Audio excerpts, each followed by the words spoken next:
दर्द की दास्तान पार्ट 9।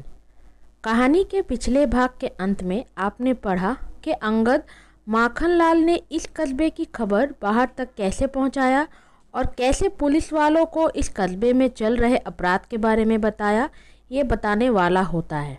अब आगे। अंगद माखनलाल इस मास्टर की सारी करतूत एक मोबाइल में छुप छुप कर रिकॉर्ड करता था। वो वीडियो आज भी है हमारे पास। दादी मोबाइल ई का होवत है। अंगद दादी 1 मिनट। ये कहकर वो एक अपने साथी पुलिस से एक मोबाइल लाकर दादी को वो वीडियो दिखाने लगता है। दादी ई यंत्र तो बड़ा महंगो लागे है। इतना महंगो यंत्र माखन के पास? इतने पैसे तो ना रहो ओका पास। अंगद अब माखनलाल ने इसे कैसे खरीदा या फिर कहाँ से लाया ये तो मुझे नहीं पता, पर एक बात की तो दाद देनी पड़ेगी। एक छोटे से कस्बे में रहकर भी वो खुद को आधुनिक बनाकर रखता था और शायद उसे गंवार समझने वाले ये सोचते थे कि उसे कुछ भी नहीं पता। शायद इसलिए उसने अपनी बाजी मार ली। दादी अब हमका याद आए रहो हो कि काहे वो जमीन बेचने का लिए इतना उतावला हो रहो थे। माखन शायद यही यंत्र खरीदने का चलते, पर ई काम वो हम सबका बताए कि भी तो कर सकते थे। सुरैया दादी आप तो उन्हें हर काम के लिए रोकती थी, ऐसे में वो अगर आपको बता देते कि वो एक मोबाइल खरीदना चाहते हैं ताकि वो इससे आनंद मास्टर की करतूत रिकॉर्ड कर सके, तो क्या आप उन्हें खरीदने देती? दादी फिर तो वो रात का घटना भी ये यंत्र में कैद हुई। अंगद नहीं, उस रात की कोई रिकॉर्डिंग नहीं है, इसलिए तो उनकी हत्या का राज हम नहीं जान पाए और वही जानने के लिए मुझे यहाँ भेजा गया। अब सुरैया ही बता सकती है उस रात क्या घटा था। दादी फिर बबुआ हमारी सुरैया से ब्याह करना भी तुमरे काम का ही अंश हुई और हम पगली समझ रही थी कि अब सुरैया की चिंता से हम मुक्त हुई गवा। सुरैया दादी अगर ये इनका काम का हिस्सा ना भी होता तो भी मैं इस शादी को आगे नहीं बढ़ाती, क्योंकि मैं किसी पर बोझ नहीं बनना चाहती और ना ही मैं तरस की वजह से किसी पर अपना भार देने वालों में से हूँ। मास्टर जी ओ नहीं सर जी, आपको मुझसे जो जानना है मैं सब बताऊंगी। आपका बहुत बहुत शुक्रिया जो आपने मेरे बाबा की मेहनत और कुर्बानी को नज़रअंदाज नहीं किया, और दादी की बातों का बुरा मत मानिएगा। वो तो बस मेरी चिंता की वजह से उन्होंने ऐसा पूछ लिया। इससे पहले अंगद उसे कुछ कहता या बता पाता, सुरैया के पेट में तेज दर्द होने लगा। वो ज़मीन पर बैठकर दर्द से छटपटाने लगती है।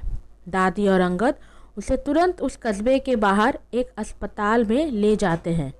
डॉक्टरी जांच से पता चलता है उसका बच्चा 2 दिनों पहले ही मर गया था और उसे जो तुरंत निकाला ना गया तो सुरैया का भी बच पाना मुश्किल है।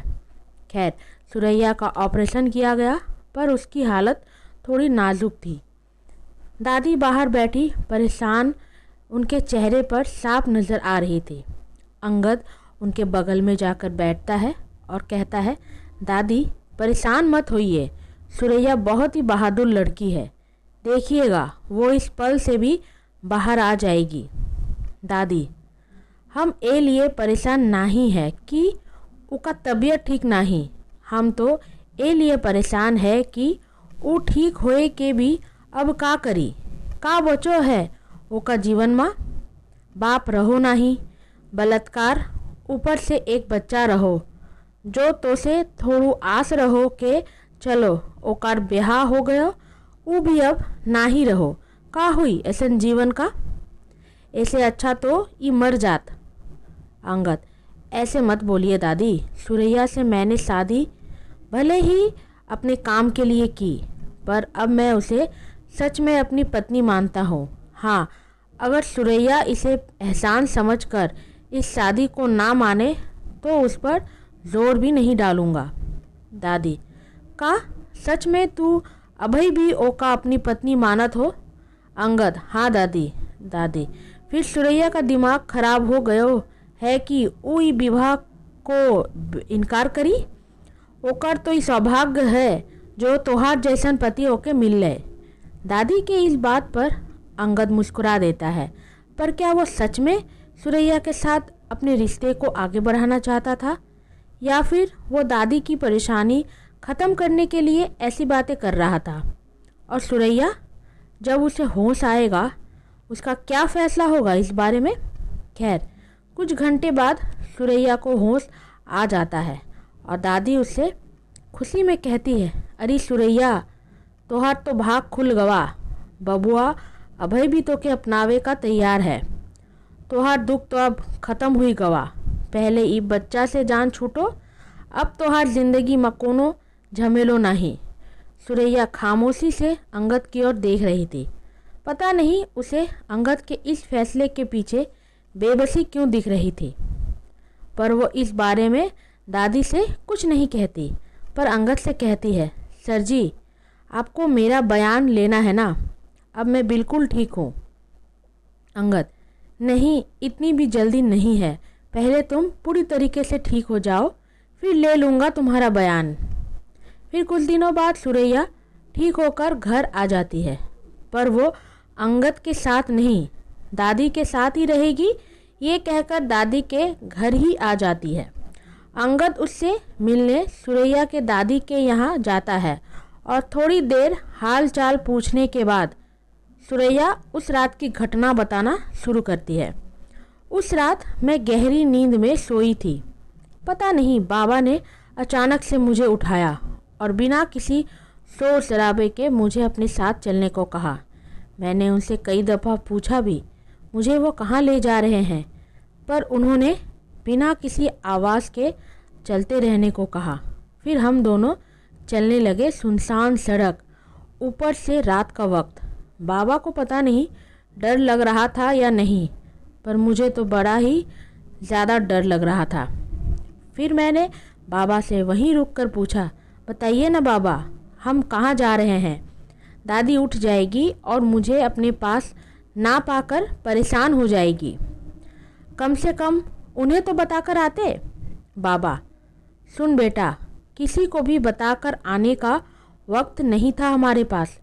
उन लोगों को मेरी योजना का पता चल गया है और अब वो हम लोगों को ज़िंदा नहीं छोड़ेंगे।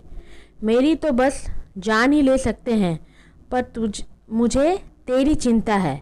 वैसे भी उस आनंद की गंदी नज़र तुझ पर पहले से ही है, इसलिए सबसे पहले मुझे तुझे एक सुरक्षित जगह पर ले जाना होगा ताकि आनंद तुझ पर हाथ ना डाल सके। पर बाबा, आप मुझे दूर भेजकर उनसे तो बचा लेंगे, पर आप और दादी, आप दोनों को भी तो खतरा है। और ऐसी कौन सी योजना है जो उनको पता चल गई? बाबा, मैं इस कस्बे के बारे में सोचता हूँ। ये पूरा कस्बा ही मेरा परिवार है और इन भेड़ियों ने इस कस्बे को अपनी अय्याशी का ठिकाना बना रखा है। मेरे जीते जी ये कभी मैं होने नहीं दूंगा। पर एक धोखेबाज ने मेरी पीठ पर छुरा भोंक दिया। वो कहते हैं ना, रावण को हराना नामुमकिन होता अगर जो विभीषण ने राम का साथ ना दिया होता। बस मैं भी इस कस्बे के विभीषण को समझ नहीं सका और उसे अपना हर राज बताता गया। सुरैया फिर अंगद से कहती है, उस दिन तो मैंने बाबा से पूछा नहीं, पर अब समझ आ गया कि वो विभूति काका के बारे में ही बात कर रहे थे। मैं इतना डरी हुई थी कि बाबा को बड़े ही बेमन से सुन रही थी। हर वक्त ऐसा लग रहा था मानो कोई अचानक सामने आ धमकेगा। अंगद, पर तुम्हारे बाबा को जब पता ही था कि तुम लोगों पर मुसीबत आने वाली है, तो फिर इतनी रात को तुम्हें लेकर उन्हें नहीं निकलना चाहिए था।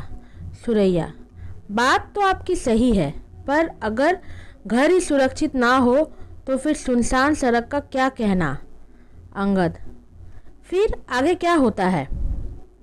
सुरैया, आगे हम काफ़ी देर से चले जा रहे थे कि तभी एक बस आती दिखाई देती है।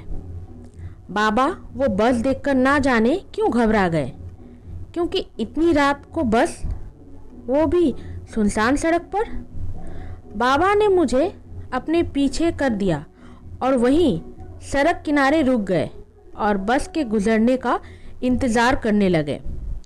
बस आकर हमारे सामने ही रुक गई और उसका ड्राइवर बाबा से कहता है, चलो भाई साहब, कहीं छोड़ दूँ क्या?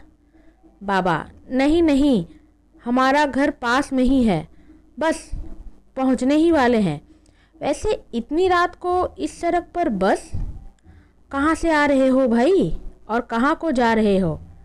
ड्राइवर, अरे भाई साहब, तीर्थयात्री है सभी, बस सब अपने घर को लौट रहे हैं।